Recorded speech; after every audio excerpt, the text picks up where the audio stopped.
Let's switch a little bit to your work. The city of Irvine hired you some years ago to get involved with the Great Park when it was just an incipient concept. How did you get involved in that?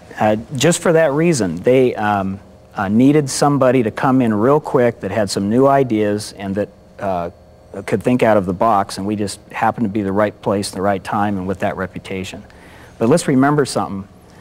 In 2002, there was a civil war going on in this county. And there was the aviation faction and the non-aviation or Great Park, and it was about even Steven. And finally, Measure W prevailed for the Great Park concept. And with the leadership of then Mayor Larry Agron and the city of Irvine, they took the Millennium Plan through to approval. But on the other side of that approval, there was a bewildering amount of criticism that the plan would be too expensive.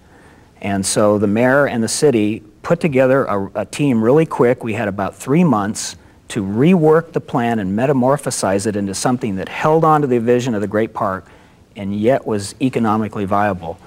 And it was exciting. It was like a 24/7 skunkworks kind of environment. You were part of that team? I was personally, as well as the firm.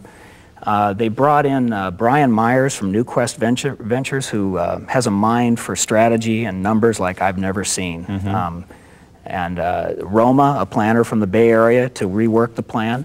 And probably most importantly, Allison Hart, the city manager, and Dan Young, the assistant city manager, kept the Navy, who is the property owner, happy and patient while we did this really quick.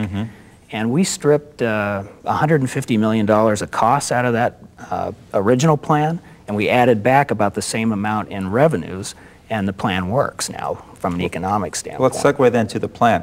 What is the current plan for the Great Park? Well, think about, it was going to be an airport, and you might see this video we have where you're landing in a 747 and suddenly it transforms into the park that it is. But the plan is a good mix of everything. You've got about a 5,000 acre piece of ground.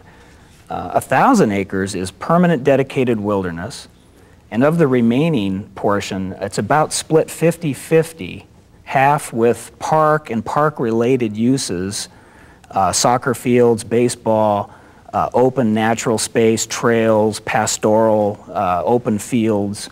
And then the other half is more of the built environment that can synergize with it, museums and education and employment and even some housing. And this park's going to compare to Central Park or Balboa Park. How? Is this going to be even bigger than those parks? It will be bigger than a lot of them by far, just because of the sheer size. But the plan's forging ahead right now with the city's taken a new leader, CEO Wally Kreutzen, who used to do the transportation corridor agencies, great organizer, and put city staff like Glenn Worthington and Tina Christensen and Christina Lowe. These are all core city people with knowledge, and dedicated them full time to this.